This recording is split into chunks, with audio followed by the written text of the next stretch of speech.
¿Comenzamos, Doc? Dale. Faltaría que lo pongas en grande. Ahí está.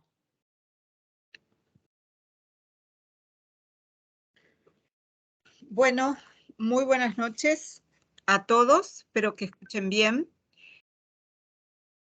Este es el segundo módulo que comenzamos dentro de las patologías respiratorias. Esto es una capacitación para los servicios de emergencia que nos pareció muy importante, junto con la doctora Teruel y la doctora Dive, que nos apoyó en este proyecto, capacitar al personal de la guardia, todos médicos, enfermeros, kinesiólogos, técnicos, para que tomen conciencia y tengamos protocolizadas todas las maniobras que hacemos en la guardia. Eso va a brindar mayor calidad de atención a nuestros pacientes. Vamos a hablar ahora del manejo de la vía aérea dificultosa y la primera disertante es la doctora Dive Mohamed, actual coordinadora general de emergencias de la provincia, y posteriormente el doctor Gasparo Lazo, que es residente de cuarto año de anestesia, actualmente en el Hospital Padilla, en el Hospital de Niños. Así que bienvenidos, muy buenas noches y muchísimas gracias. Gracias a ustedes. Obviamente Gaspar tendría que darlo primero, ya que él va a hablar de la generalidad de la vía aérea y demás. Yo por cuestiones de otros compromisos voy a adelantarme, como siempre todos los emergentólogos se adelantan ante las circunstancias, y vamos a enfocar un poco más que nada sobre la mirada que tenemos los emergentólogos hacia una vía aérea dificultosa. Sigamos. Con respecto a los objetivos de la clase, bueno, está de más decirlo, de ver los criterios de intubación, diagnosticar lo que es una vía aérea dificultosa, tener un buen manejo de la secuencia de intubación rápida, diferencia de inducción, que es lo que hacen más los anestesistas, y aplicar el sistema Vortex, que eso es lo que vamos a hacer más énfasis y hablar más detalladamente. Sigamos, por favor. Bien, esto es lo que nos pasa el día a día y más de la gente que hacen guardias en algún servicio, de lo cual, especialmente a nivel de emergencias, tenemos la llegada de un paciente y que no lo conocemos, no está preparado y hay que tomar una decisión. En este caso, y enfocado a lo que sería la vía aérea, es cuándo el paciente se tiene que intubar. El paciente tiene criterios de intubación. ¿Qué tipos de criterios de intubación tiene y qué elemento o qué dispositivos yo voy a usar para poder acceder y estabilizar esa vía aérea? Siempre vamos a tener que elegir entre un A, un B, un C, un D. Siempre tenemos que tener planes, como por así, subplanes, como les digo yo, en el caso de que el que hayamos elegido por primera instancia se nos falle. No es tan solo en la vía aérea, sino en cualquier tipo de patología que ingrese el paciente y ante cualquier tipo de conducta que yo tengo que tomar. No es una sola decisión, sino que son múltiples decisiones las que yo tengo que tomar en un corto tiempo. Entonces es importante saber dónde estoy parado y qué voy a elegir y cómo voy a elegir. Sigamos, por favor. Nosotros, cuando hablamos de criterios de intubación, vamos a encontrar encontramos en el Google, en Wikipedia, qué tipos de intubaciones hay y qué criterios tiene el paciente para intubar. Criterios médicos, criterios fisiológicos, podemos intubarlo de acuerdo a la gasometría del paciente, de acuerdo a la patología que me trae el paciente, de acuerdo a la escala de coma de Glasgow que tiene el paciente. Hay múltiples columnas con criterios de intubación en lo cual si yo las sigo puedo tomar una decisión y ayuda mucho a mi seguir o a mi actuar a nivel médico. Yo les ofrezco 3 preguntas en las cuales me resultó muy fácil a mí tomar la decisión. Una de ellas es la permeabilidad de la vía aérea. ¿La permeabilidad de la vía aérea es suficiente o no de este paciente? Primera pregunta que yo me tengo que hacer enfocado en el tema que estamos hablando, que es vía aérea. O sea, ver la permeabilidad. Ver que si está permeable, ver el tipo de ventilación y oxigenación que tiene el paciente. En este caso, ¿es suficiente? ¿No es suficiente? ¿El paciente se puede agotar o no? ¿Por qué viene? Y por otro, preguntarnos es la evolución clínica del paciente. ¿Por qué? Porque hay muchos pacientes que vienen bien. Por ejemplo, le doy un ejemplo del gran quemado. El gran quemado viene, tiene signos indirectos de una lesión a nivel de la vía aérea. Él está respirando bien, está ventilando bien, pero yo sé que clínicamente, ante los signos indirectos de la misma, puede complicarse, entonces yo tengo que tomar una conducta con antelación para evitar esta complicación. Yo creo que si nosotros en el servicio de emergencia, en medio de la guardia, estamos con un paciente y nos hacemos estas 3 preguntas, creo que vamos a poder saber si el paciente en ese momento tiene o no tiene criterio de intubación. Podemos elegir y podemos ver las otras columnas con respecto en los libros que está sobre criterios de intubación de acuerdo a la escala de Glasgow, de acuerdo a la saturación, de acuerdo a la gasometría, etc. Pero estas 3 preguntas yo siempre me las hice y realmente me resultó eficazmente para tomar la conducta y la decisión ante esta situación de poder asegurar la vía aérea del paciente y realizar la ventilación. Sigamos, por favor. Sigamos. Bien. Entonces, yo ya tengo mi paciente en el servicio de emergencia. Yo más o menos hice una lectura de por qué ingresa mi paciente, más o menos ya sé por qué, cuál sería el motivo que lo está descompensando, entonces yo tengo que decidir y buscar ayuda.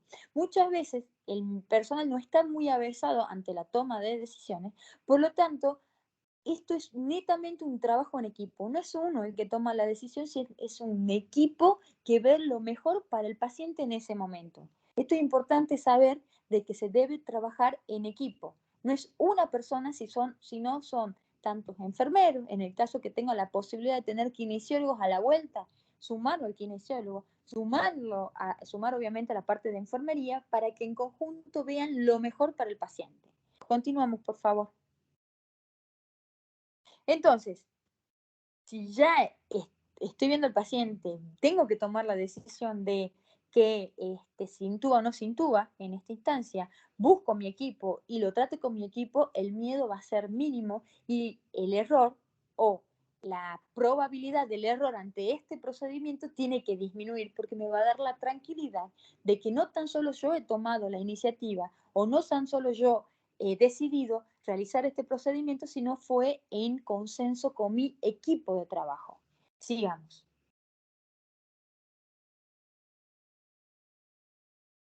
Sigamos.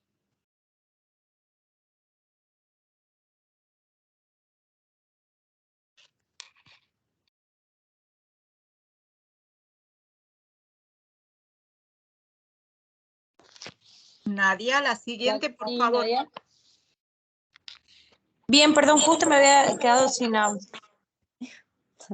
Bien, entonces, para complejizar un poquito más, tenemos que saber que la vía aérea de un paciente, de cualquier tipo de paciente que ingresa a nuestro servicio de emergencia, como emergentólogos que somos, siempre tenemos que decir que la vía aérea va a ser dificultosa. ¿Por qué?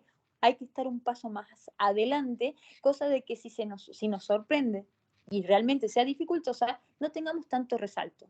Entonces, para nosotros saber si la vía aérea es dificultosa a nivel emergentología, lo tomamos mediante 3 aspectos. Primero es el anatómico, que es el más común, sigamos. Segundo, el fisiológico.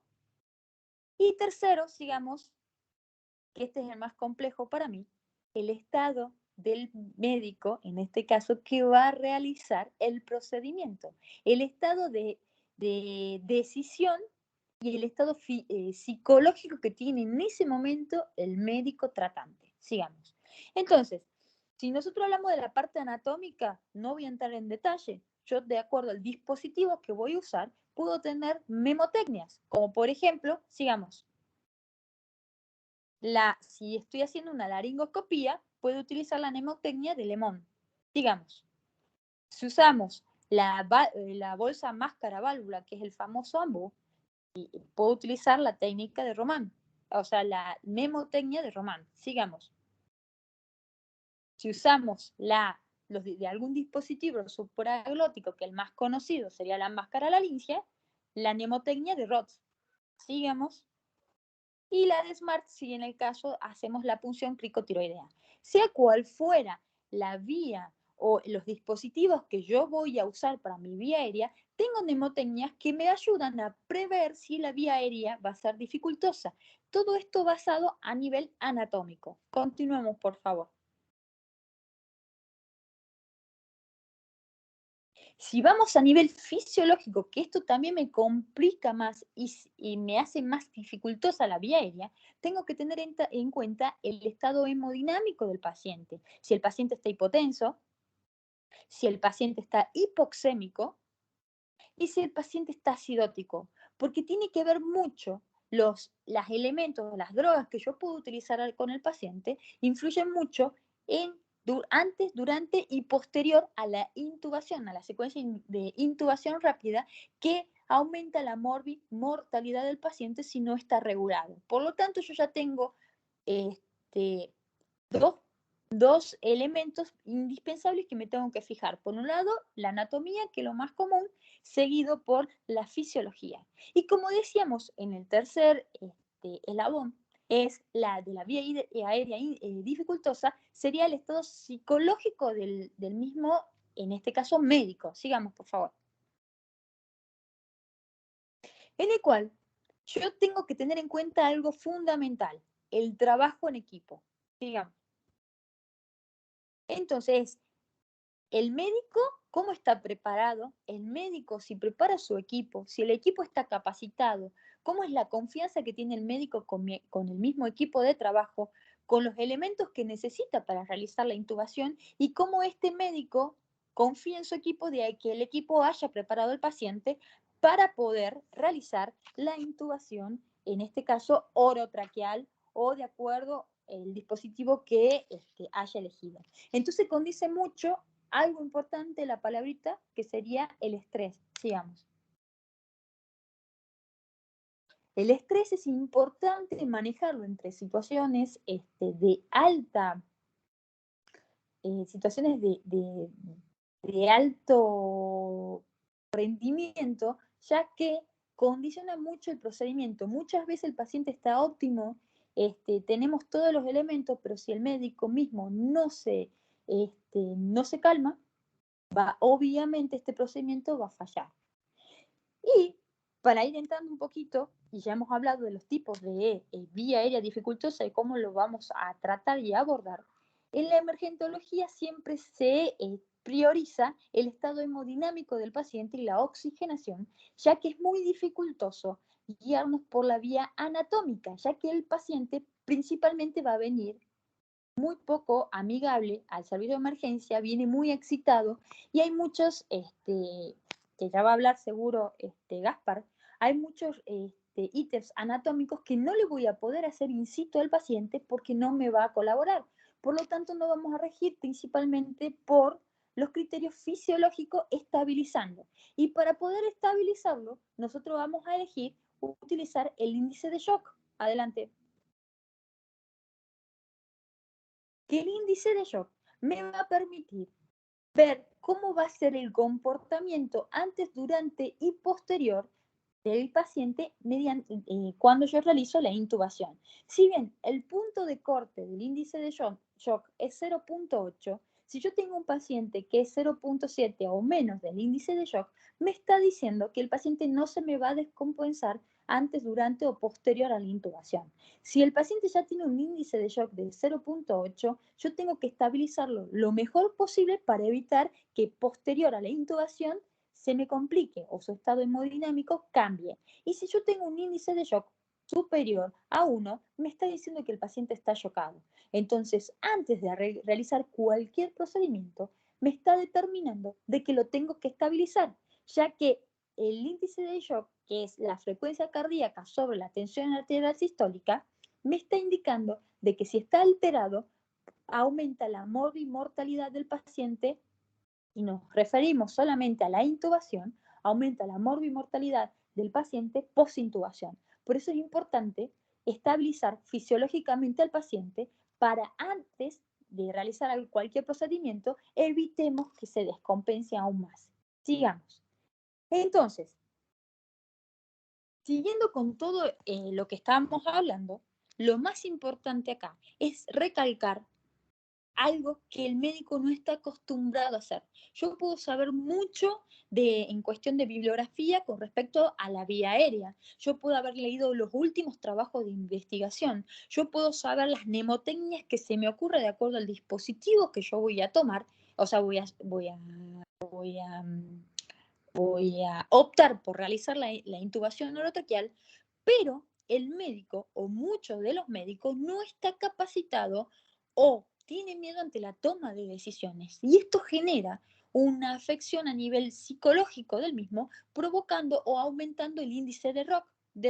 Es por eso que entre los anestesistas y los emergentólogos se han propuesto ante esta situación disminuir el factor psicológico del médico proponiendo el sistema Vortex, que el sistema Vortex es una ayuda cognitiva, que quiere decir una ayuda a memoria o un chivito que uno va teniendo para que nosotros no nos olvidemos el paso a paso de la secuencia de intubación rápida, en este caso si lo hacemos en la emergencia, y usemos todas las herramientas necesarias sin olvidarnos nada. Sigamos.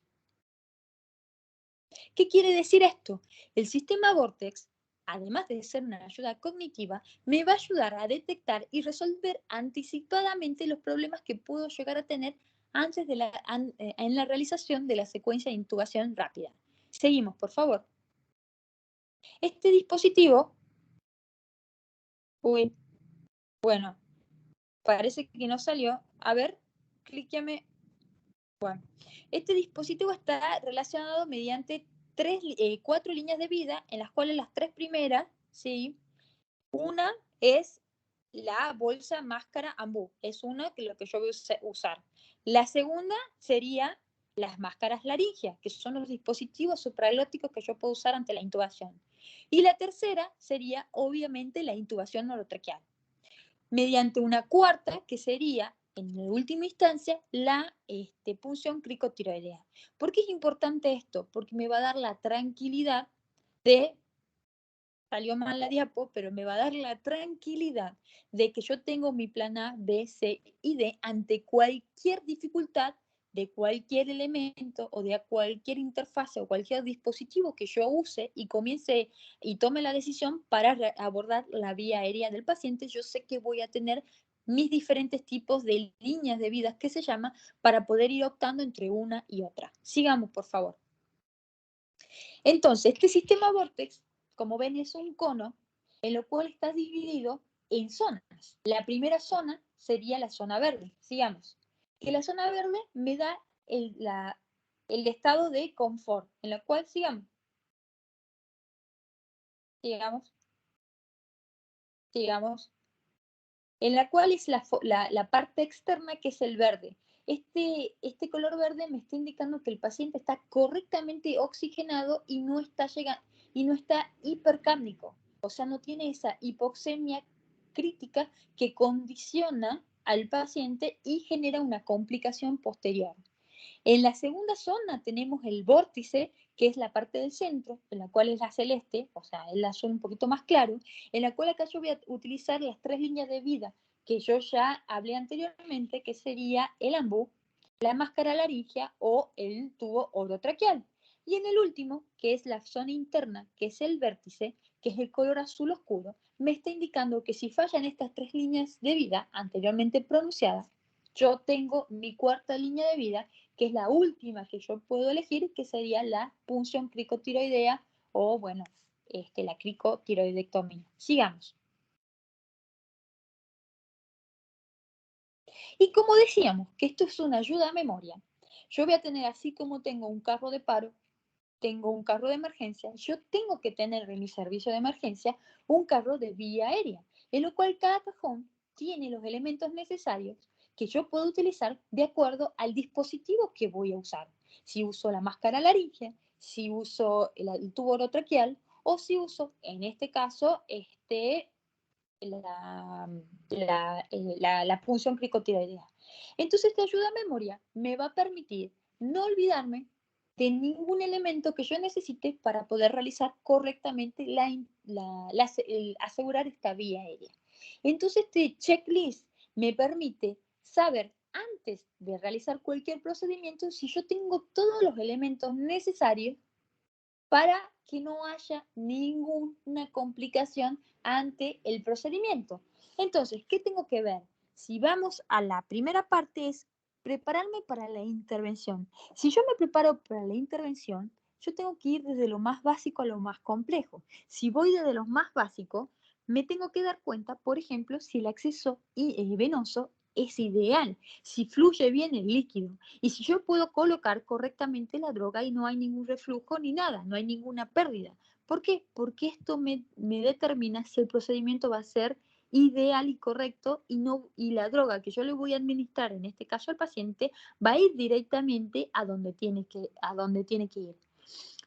La otra ayuda a memoria es que las drogas, si tengo las drogas están preparadas, están correctamente rotuladas, hay muchas de las drogas, por ejemplo, la succinilcolina, que viene hidrolizada y yo la tengo que diluir, y para diluirla ya la tengo que cargar en la jeringa. Tengo que ver los miligramos, kilogramos que voy a utilizar, qué tipo de drogas, cuál es la mejor, en el caso, que eso ya va a hablar obviamente Gaspar, me imagino, no quiero ahondar en esto, y también, por ejemplo, ¿qué drogas de emergencia voy a necesitar? Por ejemplo, si en este caso el paciente se me hipotensa, si voy a poder hacerle un push de adrenalina, si voy a poder hacerle, si ya el paciente está con inotrópicos vasopresores, si el paciente necesita una segunda dosis de, por ejemplo, de bloqueantes neuromusculares, todo eso tengo que prever antes de realizar el procedimiento. Es por eso que me sirve este checklist, para no olvidarme del paso a paso y evitar errores durante el procedimiento. ¿Qué otra cosa tengo que tener en cuenta? ¿Qué monitorización va a tener el paciente? Si bien lo gol estándar sería la capnografía, en ningún servicio de emergencias que yo conozco de acá de Tucumán, de la parte pública, tiene un capnógrafo. Por lo tanto, sí o sí me voy a regir mediante el saturómetro. Saber que si yo lo estoy saturando al paciente, muchas veces si hay una alteración a nivel de la circulación, y más si esta es periférica, esta saturación no va a ser fidedigna. Entonces, tengo que darme cuenta y ver el paciente, vuelvo a repetir, en un entorno. ¿Qué tipo de monitorización va a tener este paciente cardíaco? Si va a requerir que lo ponga a nivel, ver el registro cardíaco, ver el registro de la presión arterial. Recuerden que el paciente puede tener inestabilidad hemodinámica. Lo tengo que setear, digamos, en este caso al monitor, para ver cada cuánto le va a tomar la presión arterial, cada cuánto va a medir los registros y demás, que esto me va a permitir tener un correcto control de todos. Ahora bien, otro punto fundamental, solamente situado en lo que sería la vía aérea, es evitar la hipoxia, como decíamos, que es uno de los ítems a nivel fisiológico que también me determina correcto actuar del paciente y evitamos complicaciones. Cuando nosotros estamos hablando de la hipoxia, el paciente, mientras estoy preparando todos los elementos necesarios para poder realizar la intubación, viendo todos los dispositivos que yo tengo, o que yo puedo, con los que yo puedo contar, tengo que empezar a realizar esa preoxigenación. Lo ideal de la preoxigenación es llegar al 100%, ya que recuerden que el paciente sí o sí realiza una apnea cuando yo estoy realizando el paso del tubo por medio de la tráquea. Por lo tanto, si el paciente no está preoxigenado y no llega a valores semejantes o casi ideales, que sería el 100%, el tiempo de apnea me va a permitir que empiece a bajar esta saturación, por lo tanto, genera una complicación aún más si el paciente está desaturando mientras lo estoy intubando al mismo. Obviamente, y está de más decir, y disculpen que sea repetitiva, la capnografía sería lo ideal, que me va a determinar si está correctamente oxigenado el mismo y perfundido el mismo, pero al no tener, me tengo que regir mediante la saturación. Y obviamente, en este caso, entra en énfasis el comienzo de la utilización del sistema Vortex, porque yo ya voy a empezar a utilizar, como sería la bolsa máscara-ambú, en el caso que el paciente no tenga ya ventilación espontánea. Si el paciente está, por ejemplo, vigil, y me puede ayudar. Yo puedo utilizar otro tipo de interfase, hasta por ejemplo desde una cánula, una bigotera nasal, hasta hasta una máscara de no reinhalación. Pero en el caso que el paciente ya esté inconsciente o su mecánica respiratoria no sea ideal y necesite alguna presión positiva, ya directamente comenzaría con la utilización, en este caso, del Lambeau, llamado así. Y importante, la tercera es promover, como decíamos, el trabajo en equipo. No es una persona la que toma las decisiones, es la persona más avezada y la que más sabe, lógicamente, pero es consensuado con su equipo de trabajo. Siempre se busca el consenso para evitar complicar al paciente y tener en este caso, un procedimiento de excelencia, evitando complicaciones que podrían comprometer la vida del paciente. Por lo tanto, es importante que mientras yo estoy preparando y yo ya haya decidido la intubación del paciente, le dé las indicaciones a mi equipo de trabajo qué roles va a cumplir cada uno y de qué se va a encargar. Si uno, por ejemplo, va a colocar las drogas, si estas las tiene que ir preparando, si hay un plan A, B o C con respecto a las drogas, si hay drogas de emergencia o no, si hay otro que me va a ayudar a hacer el ambuceo. Generalmente recomiendo utilizar el Lambeau con las dos manos, mientras que un segundo genera las presiones, digamos, de la bolsa para evitar el cansancio y la fatiga del operador.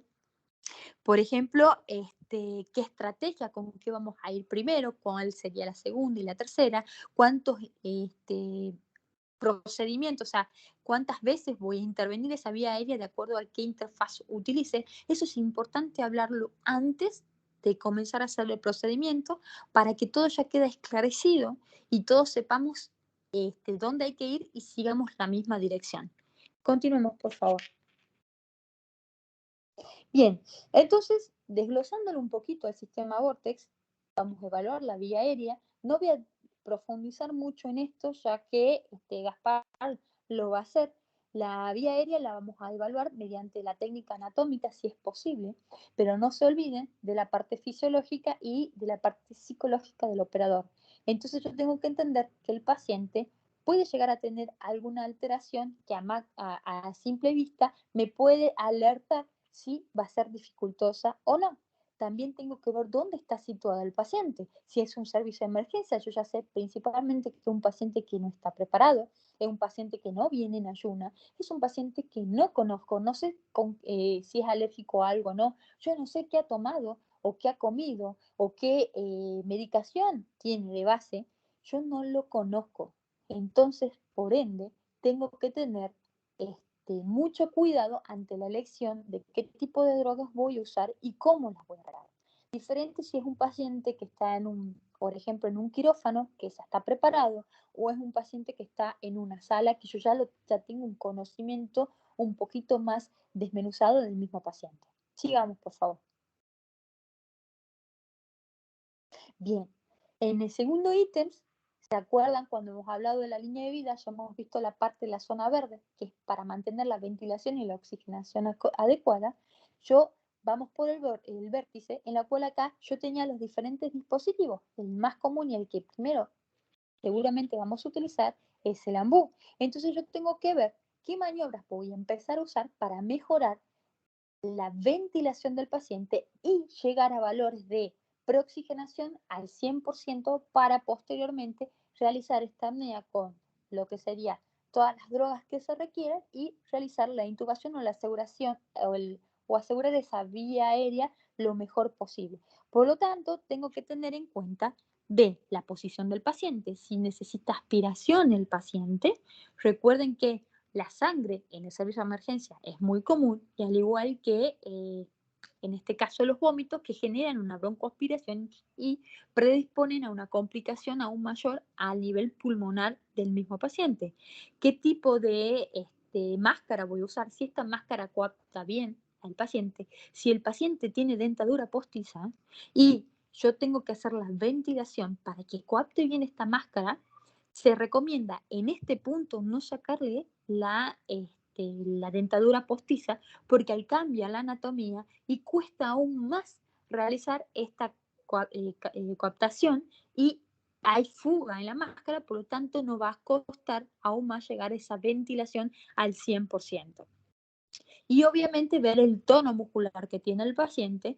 Si el paciente todavía está con alguna mecánica respiratoria, lo que yo siempre aconsejo es que acompañar a la ventilación generando una presión positiva, mejorando la entrada del oxígeno hasta que comiencen a actuar las drogas, en este caso los bloqueantes neuromusculares que paralizan el diafragma y posteriormente los hipnóticos. Sigamos. Si vamos a hablar de los dispositivos supraglóticos, el que es la gold estándar sería las máscaras laringeas. Saber que las máscaras laringeas tenemos de primera, segunda y de tercera generación. La de segunda y de tercera generación tienen dos tubitos, o sea, dos tubos en los cuales pongo la sonda orofaringea en este caso para evitar la broncoaspiración. Recuerden que los dispositivos supraglóticos no aseguran definitivamente mi vía aérea, pero sí me permite ventilar. Y tengo de diferentes tamaños, colores, como yo les digo también, en la cual yo tengo que determinar qué tipo de máscara laringea va a requerir este paciente. Si yo tengo de primera generación, recordar que sí o sí necesito colocarle una sonda orofaringea o nasofaringea para evitar la broncoaspiración, porque parte del contenido que yo de la presión que le genero ya con oxígeno que va hacia los pulmones, va a ir en este sentido también del esófago, provocando la probabilidad de broncoaspiración del paciente, sumándole una alteración, una complicación aún más al paciente. Vuelvo a repetir, máscara laringea no me asegura completamente la vía aérea, pero sí me permite ventilarlo al paciente. Y si yo elijo este procedimiento, lo bueno que tiene es que yo lo voy a posicionar al paciente. Yo no necesito laringoscopio para hacerlo. Algunas veces lo puedo realizar ayudándome con la apertura de la boca y sosteniendo y ayudándomelo con mis dedos. Para el paso de la máscara laringea, yo puedo usar drogas para colocarlo, pero sí o sí voy a requerir de un plan B de llamar. Si en este caso yo he fallado o no me animé a hacer la intubación orotraqueal, llamar a alguien más avesado, como por ejemplo el anestesista, si tengo la oportunidad, o ayuda por ejemplo, de un otorrino que me ayude a asegurar después correctamente esa vía aérea mediante el paso del tubo orotraqueal. Sigamos. Y por último, en la última línea de vida, tenemos el intento del tubo orotraqueal o endotraqueal, en la cual acá es la destreza que sí o sí me va a ayudar a asegurar correctamente la vía aérea.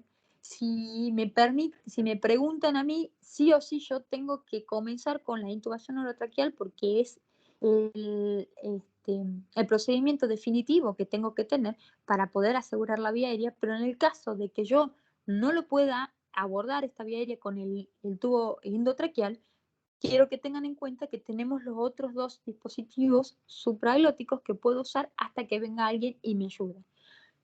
Acá tengo que posicionar al paciente, tengo que colocarlo obviamente en la posición de olfateo. Más adelante voy a hablar un poquito de la posición de olfateo, que esto también me condice ante la técnica y me ayuda a que el procedimiento sea efectivo. Veo qué tipo de tubo voy a usar, porque hay diferentes medidas.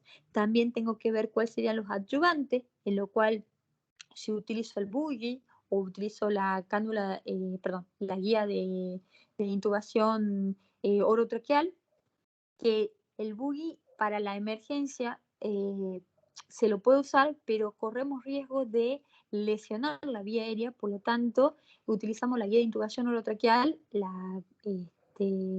la guía es la larguita, en este caso no me acuerdo cómo se llama, se me olvidó el nombre, ya me voy a acordar y les voy a decir.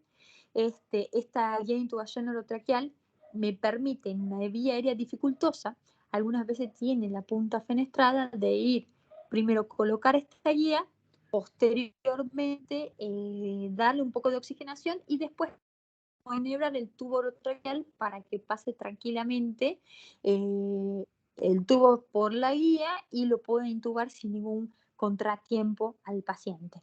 Vuelvo a repetir, el buggy no se usa mucho o no es recomendable porque es de metal. Si bien puede ir forrado con un plástico, lo mismo puede lesionar esta vía aérea y aumentar los edemas y posteriormente puede hasta causar una mediastinitis. Por lo tanto, y por otro lado, no es muy larga y solamente lo que puedo hacer con esto es darle una cierta clase de rigidez al tubo orotraqueal para poder realizar el paso, mientras que la guía de intubación orotraqueal, que es la larga, me permite asegurar correctamente la vía aérea y enhebrar el tubo orotraqueal porque esta es más larga y primero me permite, y al ser una punta biselada, no me lesiona la vía aérea.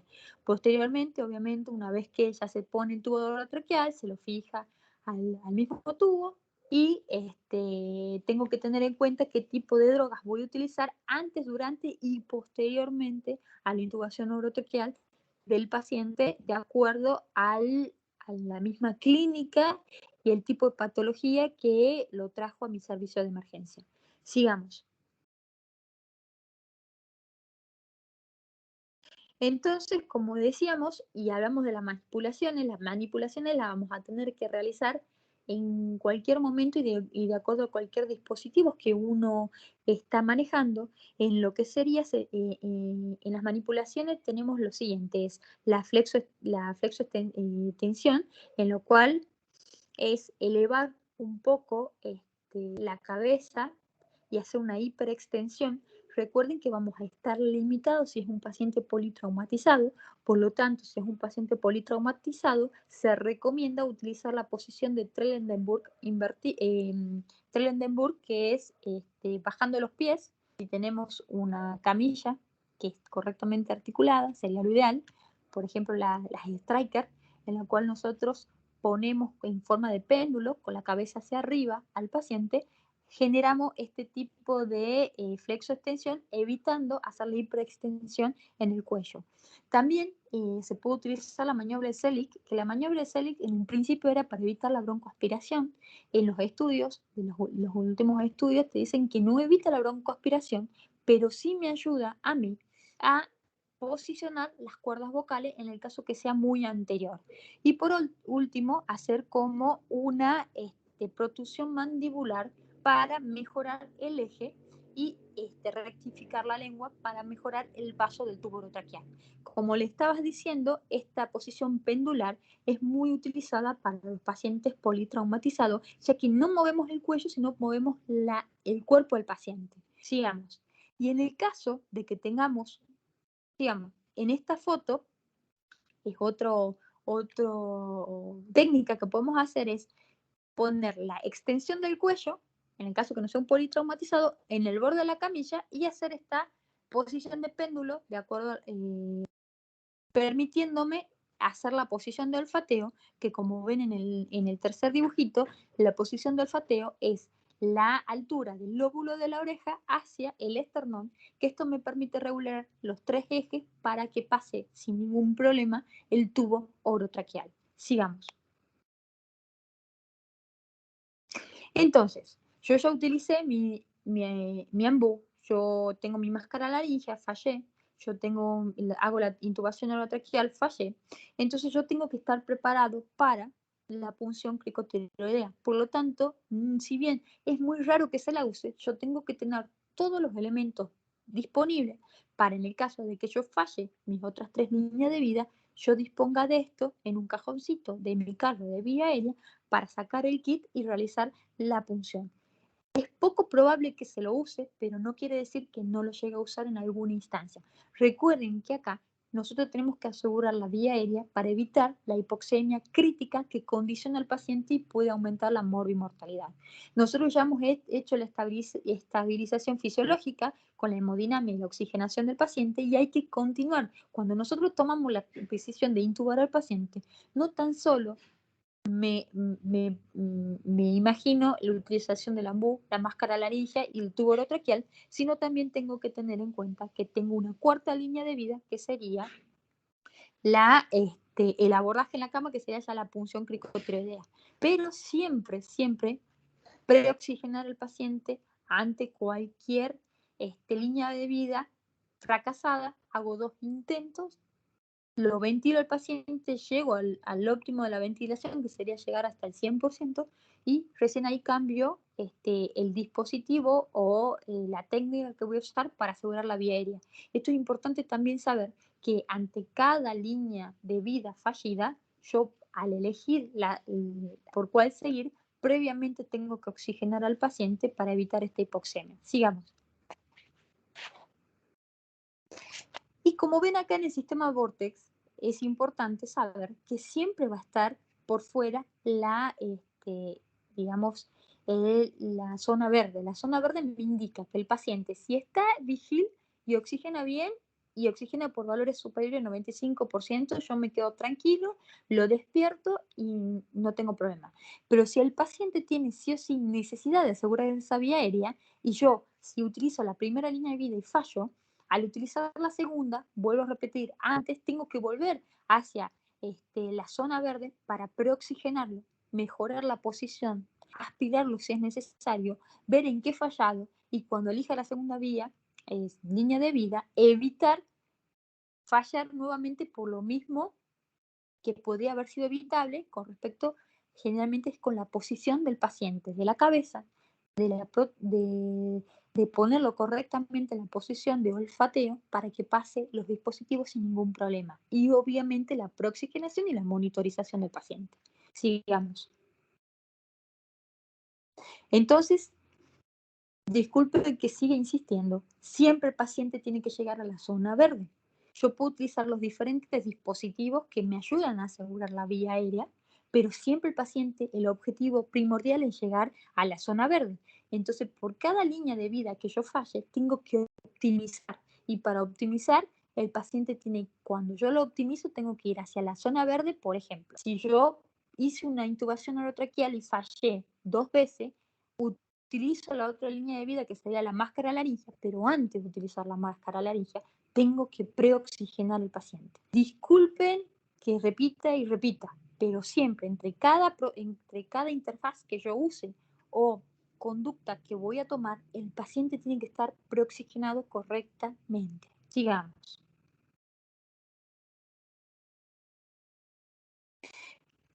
Bueno, para ir finalizar, este sistema Vortex ayuda mucho a nivel cognitivo porque me da el paso a paso de cómo me voy a preparar y qué elementos voy a utilizar de acuerdo a las complicaciones que se me puedan ir presentando durante el procedimiento. Saber que para la emergencia y para no tener ningún tipo de sorpresa, el paciente de por sí ya tiene una vía aérea dificultosa, ya que es un paciente que no está preparado. Es un paciente que fisiológicamente está alterado porque viene por algún problema, que nuestros enemigos es la hipoxia, la hipotensión y la acidosis metabólica, que esto condice mucho antes, durante y posterior a la intubación. Saber que el paciente, antes de realizar la intubación orotraqueal, hay que estabilizarlo hemodinámicamente al paciente, y posteriormente, que seguro que va a hablar Gaspar, es qué tipo de drogas voy a usar de acuerdo a qué tipo de paciente yo tengo, porque esto también determina si el procedimiento va a ser o no efectivo y va a ser óptimo, y evitamos el aumento de la morbimortalidad del paciente. No sé si tienen alguna pregunta con respecto a esto.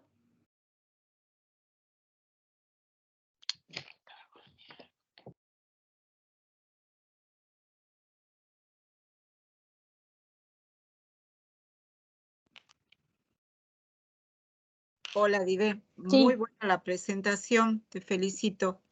Realmente muy instructiva y más que pregunta es lo que vos decías recién del paso a paso, que es muy importante, ¿sí? Así que, y la otra cuestión del trabajo en equipo y en forma consensuada, que bueno, eso es lo que nosotros queríamos tratar de transmitir con este curso. El trabajo en equipo, por eso es que queríamos que toda la gente de la guardia participe. Sí, que ese era nuestro sentimiento y nuestro objetivo principal cuando pensamos con la doctora Teruel sobre esto. Y bueno, ya respondiste porque yo no la conocía, la máscara laringia, y no sabía en qué momento usarla, pero ¿eso habitualmente lo están usando en las guardias, vos que tenés experiencia, o directamente van a la intubación? Siempre se va a la intubación orotraqueal porque tenemos un grupo de apoyo bastante grande, pero por ejemplo, cuando yo estaba ahí en el Padilla, en mi oficina, malísimo, pero en mi oficina tenía máscara laringe en el hipotético caso que falle. Generalmente la máscara laringe lo vas a usar a nivel prehospitalario, en un CAPS, en una policlínica, ya que la destreza que tienen algunos médicos o enfermeros no es muy buena, entonces como que le da una cierta clase de tranquilidad el uso al mismo. Sí o sí, la finalidad es asegurar la vía aérea definitiva sería con el tubo orotraqueal. Eso es lo que tenemos que ir a apuntar. Bien, perfecto. Si hay alguna otra pregunta, no he visto ninguna pregunta en el chat. Bueno, muchísimas gracias, doctora, muy amable como siempre. Gracias a ustedes por la invitación. Me voy porque justo tengo otro compromiso, Sí. pero está a disposición. Bueno, el que tiene mi número de teléfono me puede hablar, y si no, todas las inquietudes, doctora, después usted me pasa y bueno, y las resolvemos y las charlamos posteriormente. Hasta Bueno, luego. muchas gracias, muy Gracias amable a como usted. siempre. Seguimos con vos, Gaspar. Perfecto, perfecto, Dale. perfecto. Bueno, yo me presento, soy Gaspar Olazo, soy residente de anestesia de cuarto año. Nosotros tenemos muchas rotaciones, capaz que algunos lo conozco, porque pasamos por todos los hospitales. Y yo, a diferencia de la doctora, yo voy a dar una introducción y voy a hacer énfasis sobre todo en la preparación del sitio donde está la urgencia para intubar. Porque ya está demostrado, digamos, que cuando no estamos preparados es donde más complicaciones tenemos. Eso ya lo sabemos todo en nuestro interior, pero vamos a cualquier emergencia, a cualquier lugar del hospital, por ejemplo, en las salas que están alejadas, que tienen algunas medicaciones que no son las óptimas, y es toda una cuestión de regular, charlar, hablar entre los servicios, hacer un trabajo interdisciplinario y dejar todo ya protocolizado. Mi idea, digamos, hacer una presentación primero de lo que sería la vía aérea, hacer una presentación de lo que sería el paciente con vía aérea dificultosa, poder reconocerlo lo más rápido posible, y luego, sí, toda la preparación y sobre todo el tema de pedir ayuda. El protocolo Vortex, cuando lo busquen, porque yo sé que muy probablemente de aquí van a salir con la duda o la inquietud, digamos, de saber qué es el protocolo Vortex. Y el protocolo Vortex se da por la muerte de un paciente en el cual no se maneja de una forma óptima la vía aérea por una situación de estrés mayor que imposibilita al equipo, digamos, a poder realizar pasos que ellos estaban formados para hacer. Entonces, ahora yo les voy a presentar, les voy a mostrar la presentación con la cual ustedes van a poder ver cómo nos manejamos nosotros desde la anestesia para poder encarar esta situación. ¿Ahí lo pueden ver bien? Perfecto. Bueno, Muy bien, Gaspar, gracias. la vía aérea tenemos que saber... Están llamando a la farmacia Curia. ¿Cómo? Ah, perdón. Bueno, la vía aérea, nosotros tenemos que saber que es un conjunto de estructuras anatómicas que van a tener una finalidad, que es transportar el aire desde el alveolo u orofaringe hasta el alveolo pulmonar para realizar el intercambio gaseoso. Va a estar dividida en vía aérea superior y vía aérea inferior, desde la fosa nasal hasta la glotis. La vía aérea superior, fosas nasales, orofaringe, glotis y epiglotis. Vía aérea inferior, desde la laringe hasta el alveolo pulmonar, laringe, tráquea, bronquios, bronquiolos y alveolo pulmonar. Nosotros tenemos que aprender esta anatomía para poder realizar un buen manejo de la vía aérea. Sobre todo tenemos que estar situados en la glotis, o epiglotis mejor dicho, digamos, para saber dónde va a quedar nuestro dispositivo, porque los dispositivos se van a dividir en supraglóticos o transglóticos, pasando la glotis. Como les dije de primer momento, me dijeron, digamos, que la mayoría trabaja en servicios de emergencia o servicios donde vamos a tener algunas emergencias con el manejo de la vía aérea. Entonces, lo primero que tenemos que hacer nosotros es evaluar una vía aérea. Lo primero que tenemos que hacer, como nos había dicho ya la doctora Dive, es ver los rasgos anatómicos. Forma y tamaño de la boca, mandíbula, cuello, nariz. Si hay alguna masa o alguna alteración anatómica que nosotros podamos ver en un primer momento. Ya que, por ejemplo, hay ciertos síndromes que nosotros sabemos que de entrada van a ser una vía aérea dificultosa. Como por ejemplo el síndrome de Down o por ejemplo un Treacher-Collins. Vamos a tener una diferencia entre la ventilación dificultosa y la intubación dificultosa. Nosotros cuando hablamos del vórtex, que bien habló la doctora, decimos que tenemos la línea de vida hacia donde nosotros podemos ventilar al paciente. Nosotros tenemos que saber que al poder ventilar al paciente, nosotros hacemos llegar este oxígeno y hacemos que este intercambio se produzca y el paciente continúe con vida. Pero hay ciertas situaciones, digamos, o ciertos predictores que nosotros vamos a ver al revisar el paciente que nos van a decir que esta ventilación, que en general lo vamos a hacer con la máscara de reservorio o ambú, digamos, va a ser dificultosa. En la memotecnia es obese. Nosotros tenemos que acordar el obese y te vas a acordar. Lo primero, obesidad. Vos ya lo ves, un paciente obeso va a ser difícil de ventilar, muy probablemente. La barba va a ser difícil de ventilar ya que la máscara no va a coaptar correctamente.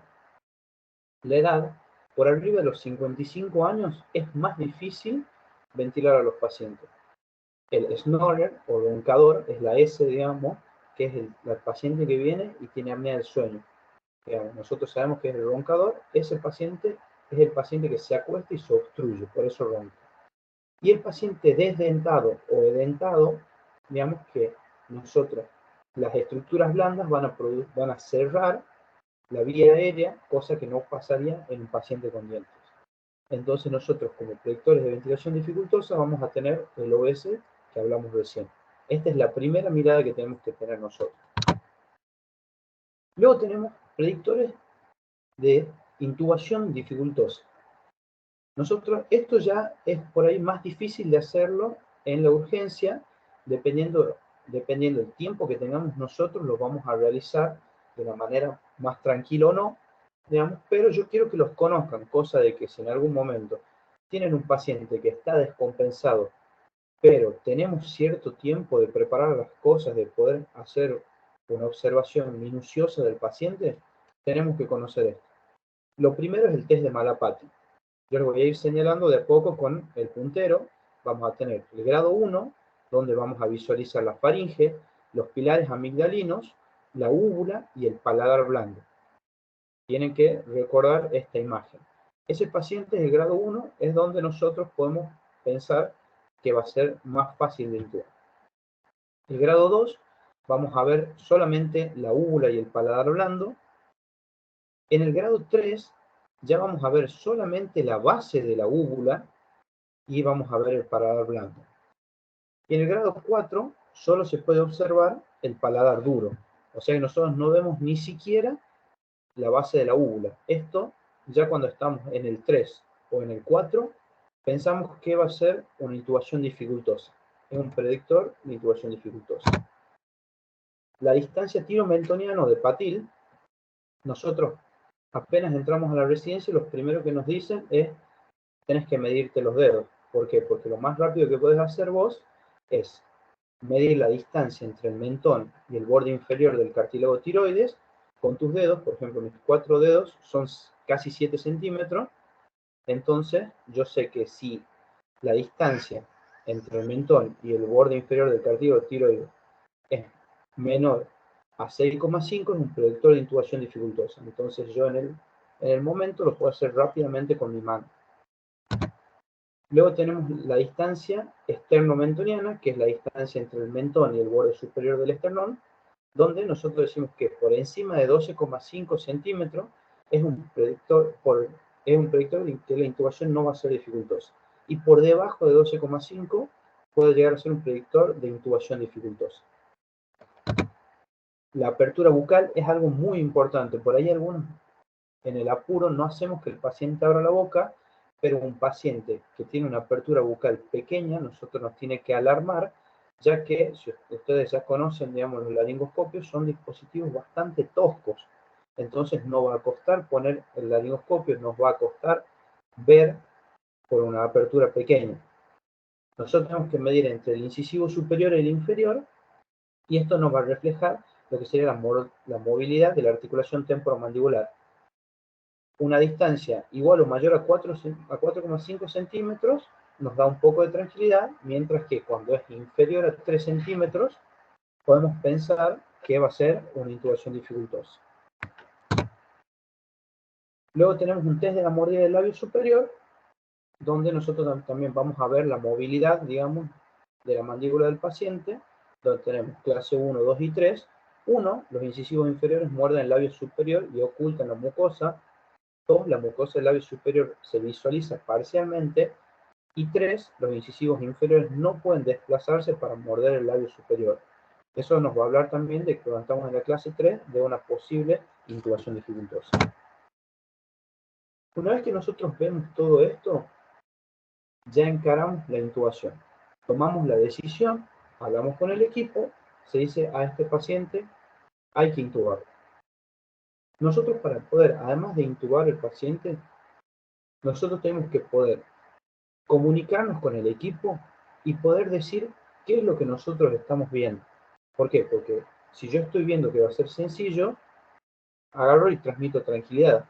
Si yo estoy viendo que es una intubación dificultosa, alerto a mis compañeros para llamar a una tercera persona, o sea, una persona que esté más avesada al procedimiento, y nosotros utilizamos los grados de visión laringoscópica de Cormack-Lehane. Visión directa, o sea, nosotros estamos viendo de forma directa la glotis. El grado 1, como verán aquí a la izquierda, es la visión completa de la glotis con las cuerdas vocales abiertas. Esto es súper importante porque nos va a hablar de la relajación muscular. Luego tenemos el grado 2, que es la visión de la parte posterior de la glotis, digamos, y nosotros vamos a ver solamente un poco de las cuerdas vocales. Y luego tenemos el grado 3 y el grado 4, donde decimos que es una intubación dificultosa, ya propiamente dicho, porque sabemos que es difícil ver por dónde vamos a pasar el tubo. En el grado 3 no se ve la glotis, solamente vemos la epiglotis, que la está tapando, y en el grado 4 no se visualiza ni siquiera la epiglotis.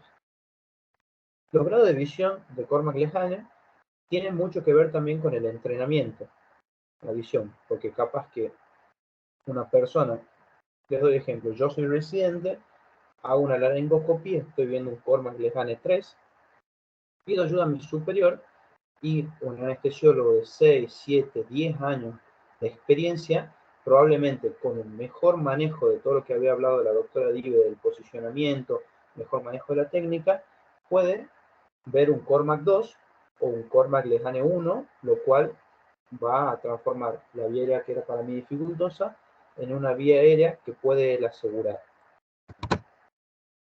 La vía aérea dificultosa nosotros la vamos a definir como la situación clínica en la cual un anestesiólogo, acá yo les estoy dando la de anestesiología, un anestesiólogo entrenado, el cual entrenado significa que ya egresó hace 5 años y durante esos 5 años tuvo práctica ininterrumpida en el manejo de la vía aérea. O sea, que es una situación clínica en la que un anestesiólogo entrenado experimenta dificultad tanto para la ventilación con mascarilla facial como la dificultad para la intubación orotraqueal o ambas. Entonces nosotros ante estas situaciones decimos que estamos en la presencia de una vía aérea dificultosa. Después ahora les quiero presentar un poco todos los dispositivos que nosotros tenemos para el manejo de la vía aérea. El que todo el mundo conoce es el laringoscopio. Estas son las ramas Macintosh, las ramas curvas. Hay muchos tipos de ramas, pero la que más vamos a ver en la guardia va a ser la rama Macintosh, que está aquí a la izquierda. Es el laringoscopio que todos tenemos que conocer, todos tenemos que manejar, porque es el que está en todos los hospitales. Como primera medida, antes de iniciar lo que sea, nosotros tenemos que saber que hay que probar el laringoscopio. Ustedes ven que tienen diferentes tamaños, 1, 2, 3, 4 y la rama 5 también. Entonces tenemos que tener una rama adecuada al paciente y tenemos que probar que el laringoscopio tenga pilas y tenga luz suficiente. Porque nosotros podemos dormir el paciente, dejarlo en apnea, sacarlo de su ventilación espontánea, digamos, y cuando vamos a hacer la intubación, tenemos el laringo sin pilas, sin luz, no podemos intubar con él y tenemos que salir corriendo a buscar otro. Lo cual ya a una situación difícil le estamos sumando otro condimento más para volverla más complicada todavía. Luego tenemos en el medio este videolaringoscopio. Hay muchísimos tipos. Este tipo se llama King Vision. Tiene una cámara al frente y una pala curvada que es diferente a la Macintosh, es un poco más curvada. Este dispositivo es un dispositivo de manejo avanzado de la vía aérea en el cual nosotros necesitamos cierto entrenamiento, ya que la visualización por la cámara de la vía aérea tiene ciertos detalles que tenemos que manejar antes de utilizar. Por ejemplo, dentro de los que sería, ¿cómo se llama esto? El manejo del politraumatizado, el videolaringoscopio es un dispositivo fundamental, ya que no necesitamos realizar la hiperextensión. Luego hacia la derecha tenemos el fibroscopio flexible, que en este caso es el Ambuscope, que es un fibroscopio, nosotros vemos que es una fibra con una cámara al final, el cual, si pueden ver aquí a nivel del pulgar del operador, tiene como si fuese un joystick que va a mover arriba y hacia abajo para poder guiar la fibra y poder realizar la visión de la vía aérea. Nosotros podemos ingresar a la vía aérea con este y poder realizar la intubación a través del mismo. El punto este naranja que tiene adelante es la aspiración. Nosotros podemos tanto aspirar como irrigar aquí arriba, si es que necesitamos limpiar o lo que sea, mediante este dispositivo. Quiero decirle que estos tres dispositivos están en el Padilla. Tenemos más de un Ambuscope. Hay Ambuscope en la terapia, hay Ambuscope en el quirófano, y si es necesario hay que pedirlo. Lo que sí es necesario también aclarar que se necesita cierto entrenamiento para no tardar más utilizando estos dispositivos avanzados que el laringoscopio común. Luego, lo que yo les había hablado es de los dispositivos que tenemos que dividirlos en dispositivos supraglóticos y dispositivos transglóticos. Los dispositivos supraglóticos, que están por encima de la glotis, vamos a dividirlos en cánulas, tanto oro como nasofaringeas, y en máscaras laringeas. Nosotros debemos ser avesados en la utilización de las dos. Las cánulas oro y nasofaringea, vamos a hablar primero de la cánula orofaringea, la cual va a venir de diferentes tamaños, como ven aquí va desde el doble 0 hasta el 6, dependiendo qué paciente tengamos nosotros. Nosotros vamos a hacer una medición que va a ir desde el lobo de la oreja hasta el mentón con la cánula. Ustedes ven cómo medimos desde la punta de la cánula el ingreso y la medida del mismo. Entonces nosotros vamos a elegir la cánula que se adecua a nuestro paciente, se ingresa de forma donde va a ir la punta hacia el paladar duro, y una vez que está ingresado haciendo tope, o sea que pasó la lengua, vamos a girarla para que quede respetando la vía aérea. ¿Qué es lo que conseguimos nosotros con la cánula orofaringea? Que todas las estructuras blandas que se encuentran en la boca no produzcan un cierre del mismo y nosotros podamos ventilar al paciente. Que como les dije en un primer momento, lo que a nosotros nos salva muchas veces es poder ventilarlo hasta que alguien avesado a la intubación nos pueda ayudar.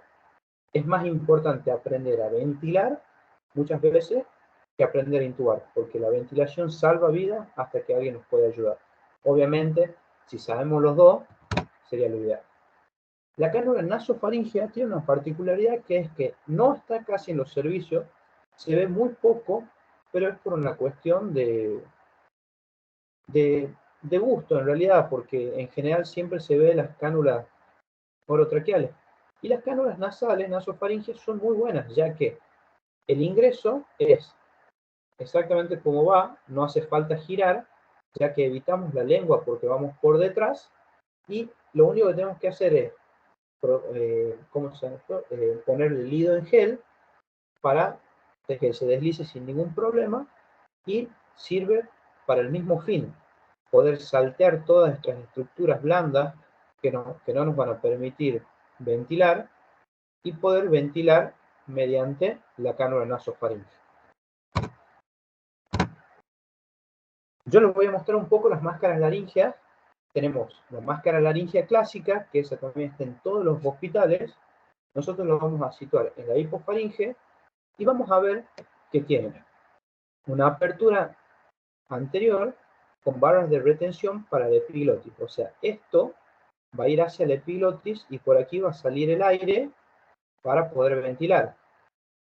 Y en la punta, nosotros tenemos que conseguir que la punta tape el esófago. Esa es la idea de la máscara laringea para no tener la regurgitación. Pero como bien dijo la doctora Mohamed en la presentación anterior, esto no nos asegura una vía aérea. Nos da un tiempo para que nosotros podamos ventilar al paciente hasta poder conseguir asegurar la vía aérea, que lo mejor es la intubación orotraqueal. La única forma de nosotros aseguramos la vía aérea.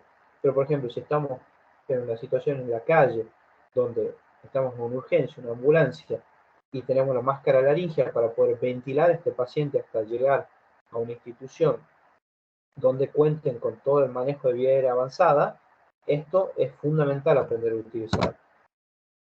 Luego tenemos las nuevas máscaras, que son de segunda y tercera generación, donde vamos a tener, quiero que vean primero la de la izquierda, donde, si ven bien, tenemos dos ingresos. Un ingreso, que es el de arriba, que si ven bien, esta es la punta que habíamos dicho que iba a ir a coaptar con el esófago. Nosotros podemos pasar una sonda por ahí que vaya al estómago y poder realizar, digamos, el vaciado este gástrico.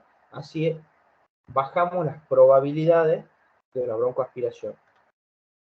Y como vemos, el tubo de abajo está hecho para coaptar con un ambú o una máscara reservorio, una bolsa reservorio, para poder ventilar de la misma forma al paciente.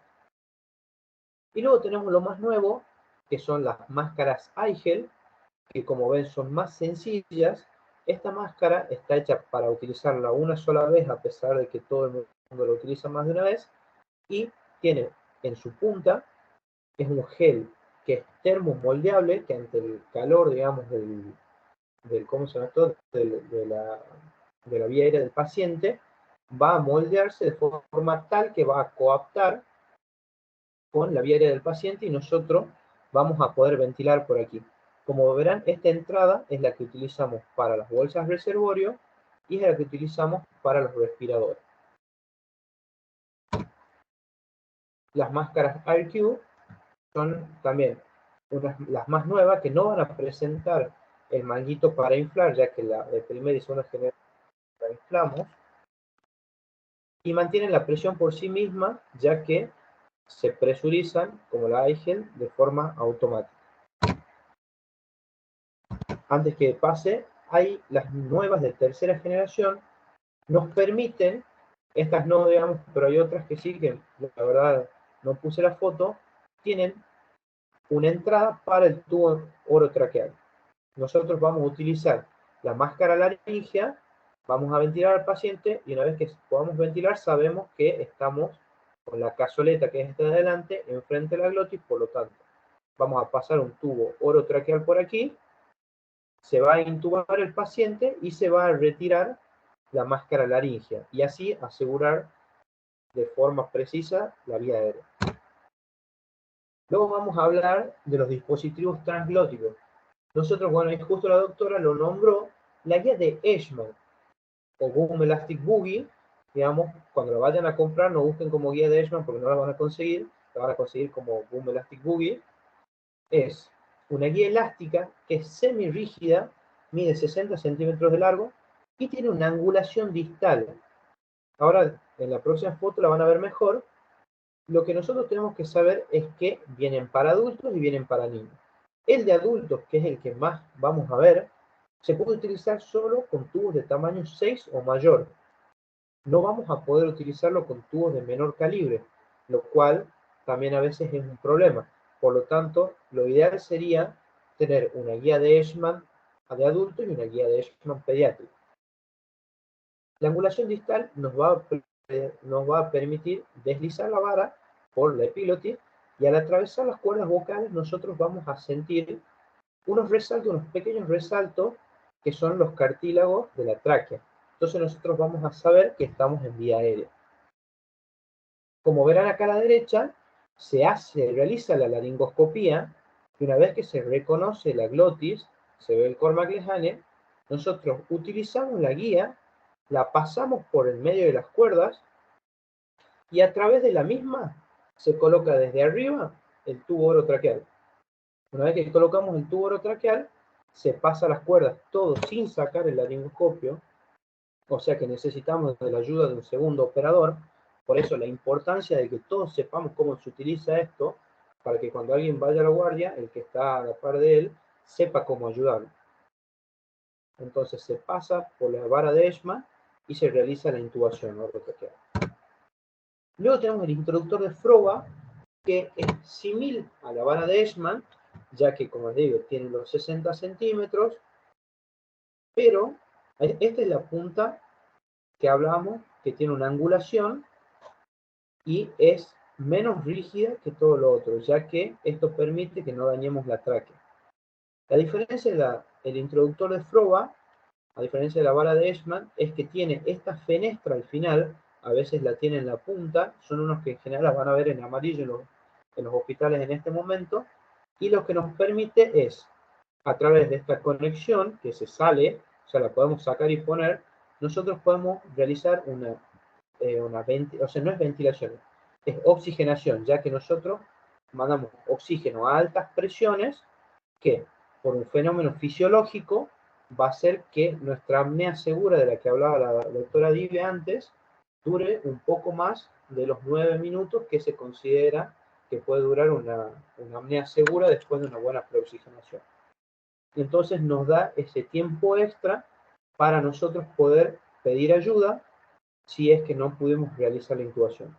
Y si es que nosotros estamos adentro de vía aérea, tenemos las cosas preparadas, lo único que se realiza es sacar el adaptador y se lo utiliza como si fuese una vara de Eshman y se pasa el tubo mediante esta vara. Luego tenemos que conocer los tubos endotraqueales. Los tubos endotraqueales nosotros vamos a tener los tubos comunes, que ya vienen preformados con cierta angulación, que es la angulación que nosotros vamos a tener habitualmente en la anatomía de las personas, y tenemos tubos con balón, que lo que hacen es inflarse luego de la glotis, y esto evita que el tubo se salga, y los tubos sin balón, que en general se utilizan en la población pediátrica. Nosotros tenemos que, en los hospitales de adultos, tenemos siempre los tubos con balón, que lo que nos permite a nosotros, una vez que estamos en vía aérea, se los insufla, y a pesar de que haya un mal movimiento o algo, es difícil que este balón se desplace hacia afuera de la glotis y salga de la vía aérea. Y luego tenemos los tubos espiralados, que como verán es un poco más oscuro porque tiene una malla metálica circular que va por todo el tubo, y lo que nos permite es para el manejo de pacientes donde se va a hacer algún procedimiento en la cabeza principalmente y puede doblar el tubo.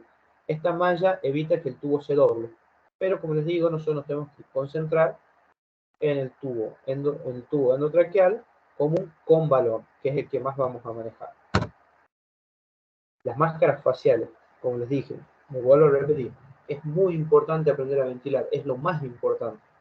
Una vez que sabes ventilar, recién puedes pasar a los otros pasos. Nosotros tenemos las máscaras faciales que van a venir en distintos tamaños, desde pediátricos hasta adultos, y la cual tiene que coaptar de forma correcta con el paciente para poder realizar la ventilación. Si la máscara es de tamaño muy grande o tamaño muy pequeño, vamos a tener fugas y vamos a entrar con la cancha embarrada. Vamos a entrar a tener pasos en falso, a no poder ventilarlo bien, y eso nos va a sacar ese tiempo de apnea segura que nosotros teníamos para poder pensar y seguir en los otros pasos y preparar las cosas que necesitamos. Entonces es fundamental tener todos los tamaños de máscaras faciales para poder encarar al paciente que venga.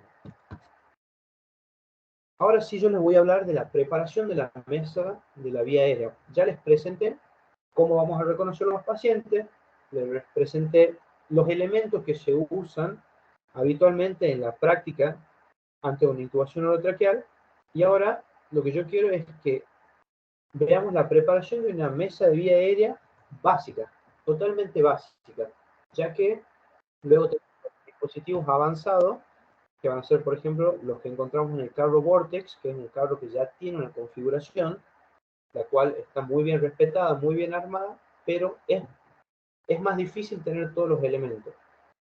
Digamos. Entonces nosotros preparamos una mesa de vía aérea básica, la cual siempre vamos a tener lista en la urgencia, en todos los lugares donde podamos llegar a necesitar una intubación orotraqueal, que va a ser la que voy a presentar ahora. Vamos a tener elementos para el manejo de la ventilación, elementos para el manejo de la intubación, fármacos, tanto para inducir al paciente o dormirlo, y relajarlo, que es fundamental. Y algo que no puede faltar jamás bajo ningún tipo de situación es la aspiración, ya que ustedes van a trabajar en situaciones donde el paciente no va a venir con ayuno, va a haber comido un sándwich de milanesa hace media hora, o va a estar literalmente atragantado con lo que acaba de comer, o borracho, o con sangre, o con vómito. Entonces, si nosotros le encaramos una vía aérea sin aspiración, es algo que no debería pasar bajo ningún punto de vista. Yo aquí le puse en el dibujo, quiero que sea lo más esquemático posible para que nosotros, o sea, para que después ustedes lo vean y lo reconozcan rápido.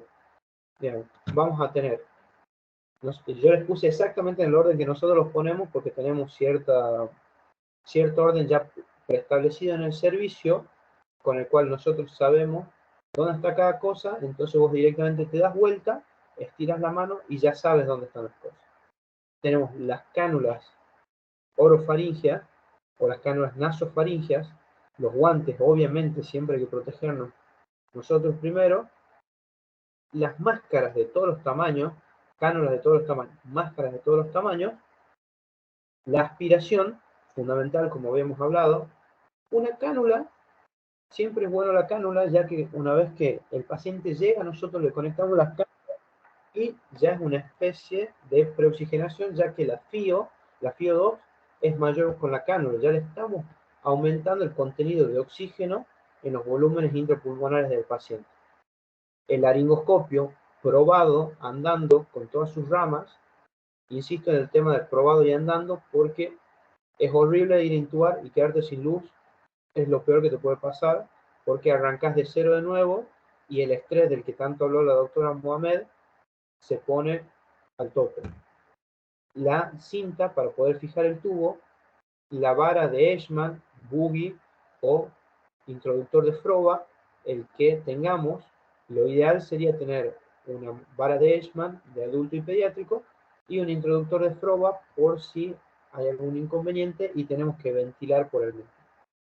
Los tubos orotraqueales, fundamental tener todos los tamaños. Fundamental tener todos los tamaños.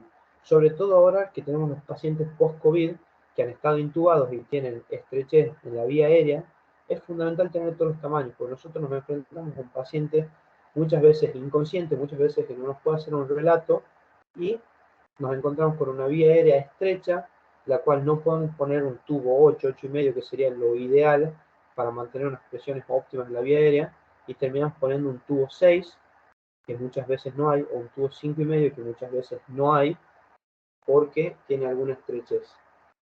Además de eso, necesitamos tener sí o sí una jeringa preparada para el inflado del balón, lidocaína en gel, digamos, para poder poner en la vara y que el tubo deslice de forma correcta sin hacer fuerza y sin tirar la vara. Y algo muy importante es el salbutamol. El salbutamol y el budesonide es algo súper importante, digamos. Nosotros, de cierta forma, generamos un trauma a la intubación del paciente, por más de que el paciente esté correctamente dormido, con la anestesia correcta, y hay muchas veces donde el paciente va a responder con un broncoespasmo, digamos, al cual nosotros tenemos que tener listo todo para poder manejar. Esta es la mesa de vía aérea de elementos para la intubación. Luego vamos a hablar las mesas de drogas, donde vamos a tener fármacos para inducir o sea, para hacer la hipnosis, para relajar al paciente, los fármacos, los relajantes musculares, y los fármacos para el mantenimiento. Yo les puse aquí también un dibujo donde está el orden que nosotros utilizamos en el quirófano, que la verdad que es un orden que muchas veces, como te digo, te da esa velocidad para poder darte la vuelta, agarrar rápido las cosas y poder utilizar. No voy a hacer énfasis en cada droga, digamos, solamente les voy a contar, digamos, cómo utilizamos cada una. No voy a hacer una descripción farmacológica de cada una porque me parece que es algo que amerita una clase entera para sobre todo para los hipnóticos, que son estos que tenemos arriba, que son el propofol, el etomidato, la ketamina y el midazolam, que son los que nosotros más vamos a ver en nuestra práctica diaria. Lo que sí quiero que tengamos en claro que los tres primeros tienen un tiempo de latencia que es corto. ¿Qué significa esto? El tiempo desde que nosotros ponemos la droga hasta que el paciente se duerme es corto, es menor de 1 minuto. Entonces nosotros en la urgencia lo utilizamos. A diferencia del midazolam, que tiene un tiempo bastante más prolongado. Actualmente el midazolam está fuera de la secuencia de intubaciones rápidas. Yo aquí lo pongo solamente porque se lo utiliza mucho en el mantenimiento del paciente dormido. Pero hay que olvidarse del midazolam en la urgencia para empezar a dormir el paciente. Cuando el paciente está dormido, sí se lo utiliza. Pero si no, pensamos en el propofol, el etomidato y la ketamina. Para el shock, para un paciente que nos llega chocado, nosotros vamos a manejar principalmente el etomidato y la ketamina. El etomidato lo que produce un paciente que se va a dormir rápidamente por una corta latencia con un descenso, digamos, en los valores de tensión arterial mínimos, ya que el etomidato tiene poca incidencia en la hemodinamia del paciente. Entonces nosotros, si queremos mantener los parámetros que tiene el paciente, vamos a utilizar el etomidato. Si nosotros tenemos un paciente en shock, un paciente que viene hipotenso, que viene de la calle, una pérdida sanguínea importante, y necesitamos dormirlo de forma rápida, nuestra primera opción va a ser la ketamina, ya que la ketamina actúa a nivel de las catecolaminas, produciendo una liberación de catecolaminas con, en un principio, un ascenso de la frecuencia cardíaca, la presión arterial, lo cual nos da tiempo a nosotros a poder utilizar todos los inotrópicos, a ponerle noradrenalina, a utilizar dopamina, dobutamina, la droga que haga falta en ese momento para poder estabilizar al paciente.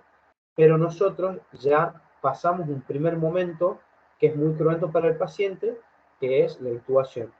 Entonces nosotros mejoramos el paciente utilizando la ketamina, evitamos que se complique más ese shock y podemos dormirlo sin ningún tipo de problema con una latencia corta.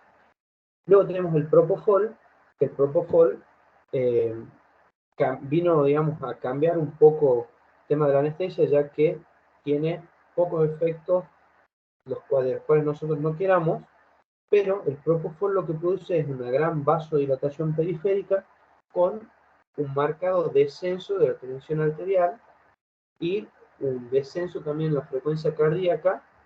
Entonces, en un paciente en shock, nosotros deberíamos evitarlo, ya que no producir, si ya está con inestabilidad hemodinámica, nosotros la vamos a profundizar. Muchas veces va a ser lo único que vamos a tener, es verdad, pero yo quiero que de acá nosotros exijamos tener todo esto. O sea, no que pidamos, que lo exijamos, que no puede haber ningún lugar donde se realice una intubación orotraqueal, donde haya una emergencia, sin todas estas drogas. Luego bueno, nosotros colocamos los inductores en la parte izquierda de nuestra mesa de drogas, como le dije, son 2 mesas distintas, cosa de saber que a nuestra izquierda vamos a tener esto. Elegimos el que consideramos más oportuno para la situación, y también elegimos el relajante muscular, lo cual lo vamos a dividir en despolarizante y no despolarizante. Despolarizante vamos a tener el que todo el mundo conoce en la emergencia, que es la succinilcolina. La succinilcolina nosotros es algo fundamental, no puede faltar en la emergencia, ya que la succinilcolina es un relajante que una vez que nosotros lo colocamos, en menos de un minuto el paciente se encuentra relajado y dura entre 4 minutos y medio y 5 minutos aproximadamente. En general, ustedes van a ver la bibliografía, habla de un poco más de tiempo, pero vamos a ver que el paciente después de realizar la succinilcolina va a volver a la espontánea después de 5 minutos aproximadamente. La succinilcolina, al tener esta latencia corta, nosotros conseguimos con los inductores que hablamos hace un rato y la succinilcolina tener en el menor tiempo posible el paciente dormido y relajado para nosotros poder realizar la intubación orotraqueal. Hay un montón de guías para el manejo de la vía aérea, pero en todas coinciden en lo mismo. La relajación muscular es fundamental. Intubar sin relajante muscular es algo que ya no se puede hacer. Inclusive, ante la falla en la intubación, lo primero que se revisa es la técnica y lo segundo que se revisa es si el paciente está realmente relajado o no. Si no está realmente relajado, se relaja el paciente. Es algo que ahora lo incluyeron todas las guías. Y luego tenemos el becuronio, yo lo puse como ejemplo porque es el fármaco también que tenemos en todos los hospitales. El becuronio tiene una latencia mayor, tarda aproximadamente 4 minutos en comenzar su efecto y en tener un paciente realmente relajado, y dura 40 minutos a 1 hora en todo su efecto. Entonces nosotros decimos que el becuronio, así como el atracurio, nosotros lo vamos a utilizar para el mantenimiento. O sea, estamos hablando de que el becuronio y el midazolam lo mantenemos al paciente posterior a la intubación. Y las otras drogas las realizamos en la intubación. Nosotros ya tenemos 2 de 3 patas para dormir un paciente. La primera pata es la hipnosis, que la vamos a dar con las drogas de arriba. La segunda pata es la relajación muscular. Y la tercera pata de este trípode es la analgesia. Nosotros en quirófano utilizamos fentanilo y remifentanilo, ya que tenemos pacientes, digamos, que en general no vienen con esta urgencia, la cual ustedes tienen. Y el fentanilo, el remifentanilo, el fentanilo lo que tiene es una latencia un poco más larga, tarda 3 minutos en hacer su efecto. En cambio, el remifentanilo tiene una latencia mucho más corta y depende de la dosis en la que le instilemos. Aquí hay una pelea entre los que usan estos opioides y los que no lo usan. ¿Por qué? Porque el opioide te da una disminución en la respuesta de los receptores para la apnea. O sea, nos va a dar una apnea por opioide. Entonces, aquí comienza una discusión. ¿Se utilizan los opioides o no se utilizan? En nuestra práctica en general nosotros utilizamos opioides, utilizamos el remifentanilo para la intubación porque, como dijimos recién, tiene una latencia corta y una vez que nosotros cesamos de administrar la droga, su duración, o sea, su metabolismo es en 10 minutos o un poco menos, lo cual nos da la posibilidad de salir de este estado narcótico y poder volver a la respiración espontánea. Bueno, esto por ahí marea un poco, como les digo, es algo que para mí merece una clase aparte, inclusive 2 clases le diría para saber bien, para hablar de cada perfil. Pero bueno, estas 3 patas, que son las 3 patas que tenemos a los costados y abajo, son las que nosotros vamos a necesitar para encarar una vía aérea. Y algo que no nos debemos olvidar es que debemos tener etilefrina y atropina cerca, ya que nosotros tenemos un paciente que generalmente está chocado, está hipotenso, está bradicárdico. Entonces nosotros debemos tener nuestras drogas de rescate, que van a ser la atropina y la etilefrina. Y la droga de rescate por excelencia es la adrenalina. Por favor, la adrenalina siempre rotulada. Ustedes agarran una ampolla de etilefrina y una ampolla de adrenalina, son exactamente iguales. Y la que está ahora en el hospital, literalmente son iguales. Tienen el mismo color de ampolla, tienen el mismo color de letra. Entonces las adrenalinas, yo creo que en todos los lugares donde hay, tendría que estar rotulada. Con un pedacito de cinta en la punta, con un rótulo ya hecho que diga adrenalina, como quieran. Pero muy bien diferenciada de la etilefrina. Porque nosotros capaz que utilizamos etilefrina para compensar un poco un paciente, y en realidad es adrenalina y terminamos realizando un bolo de adrenalina, lo cual puede ser mortal para el paciente, queriendo mejorar la situación del paciente con etilefrina. Así que bueno, estas son las drogas que nosotros debemos tener. Bueno, un poquito sobre la mesa de vía aérea, así la vemos de nuevo. La mesa de los fármacos, los cuales, como les digo, no tenemos que pedir, tenemos que exigir que estén todos estos. Y que estén rotulados y que estén a mano, y que cuando nosotros necesitamos realizar una intubación, estén todos.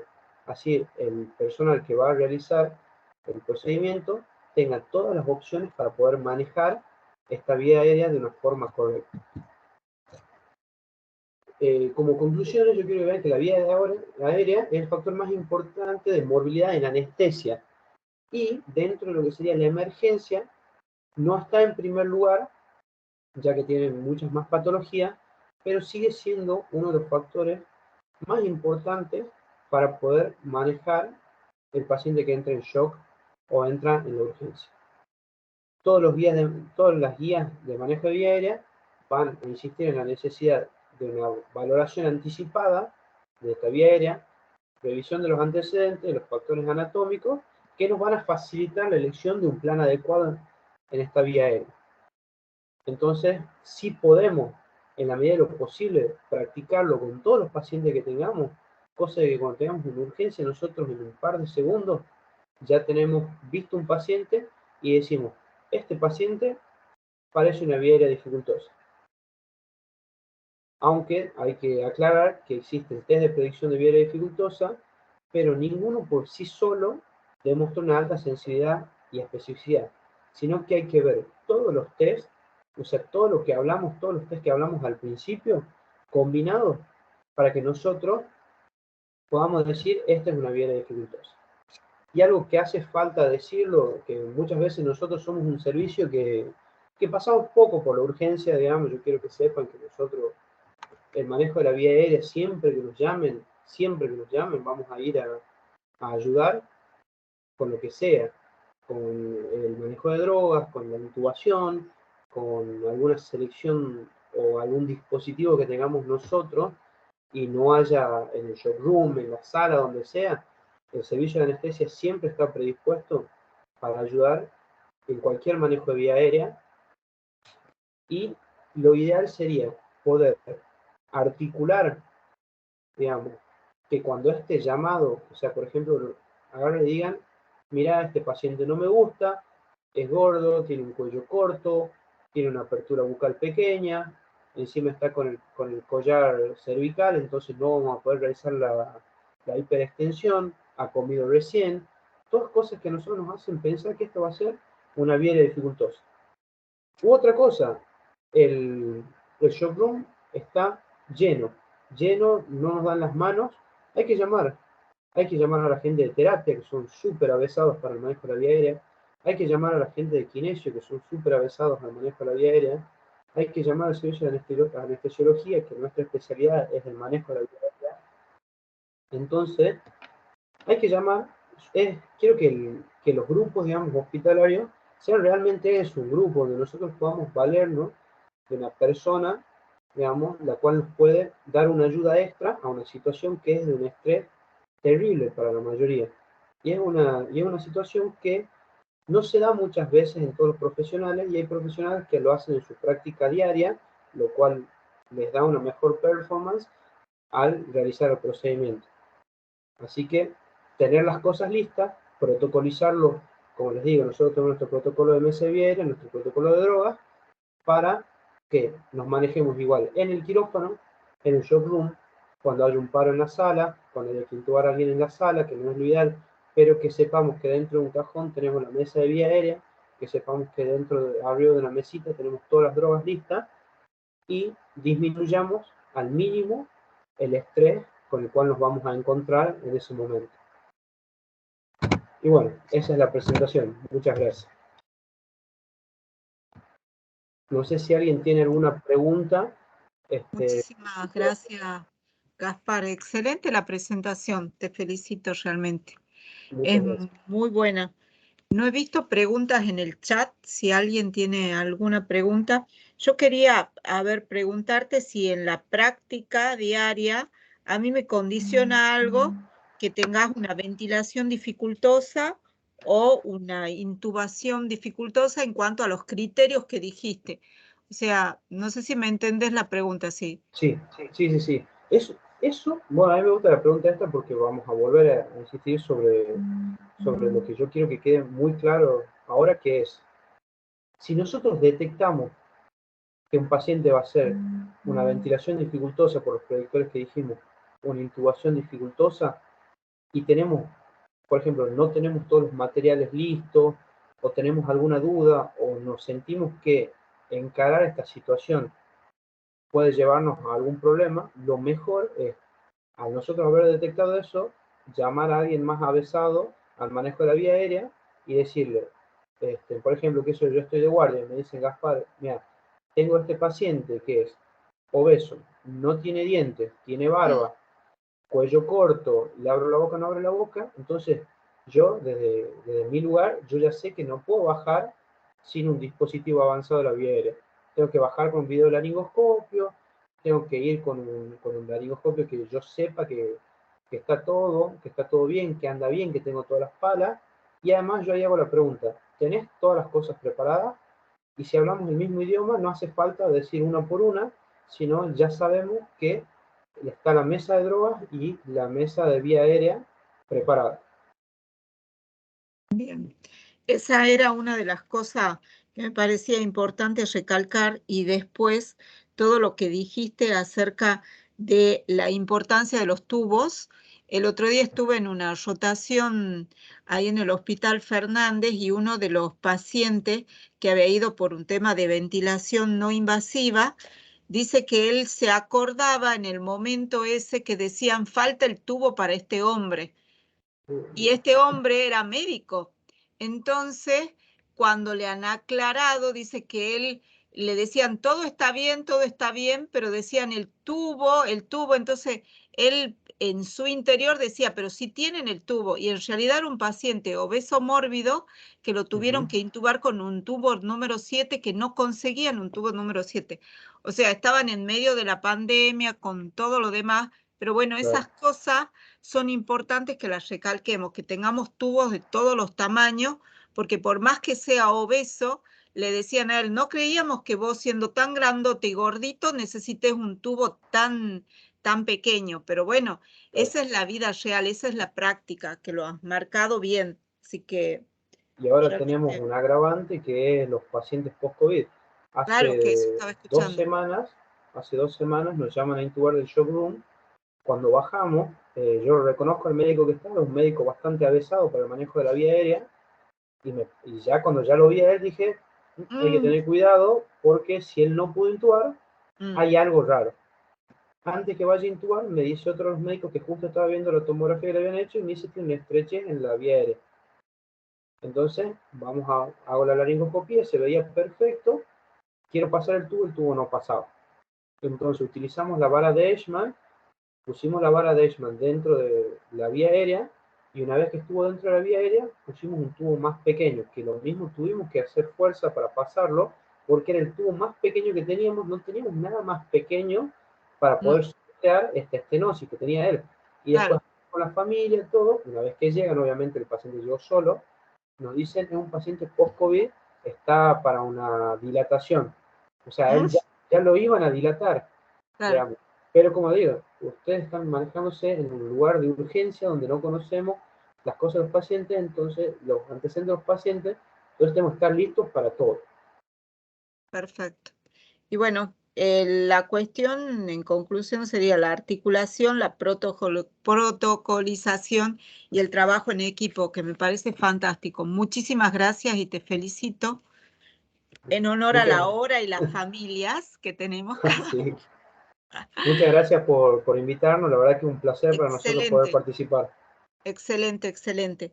Y bueno, esto es lo que más queríamos con la doctora Teruel, es unir a los distintos servicios, que nos conozcamos. Obviamente, ustedes trabajan muchísimo con la guardia, pero tratar de trabajar mucho más.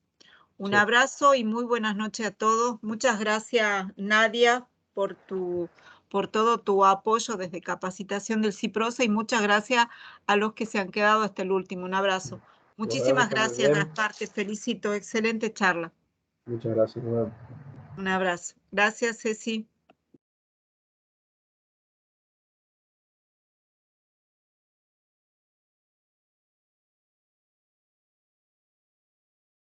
Gracias a todos, hasta luego.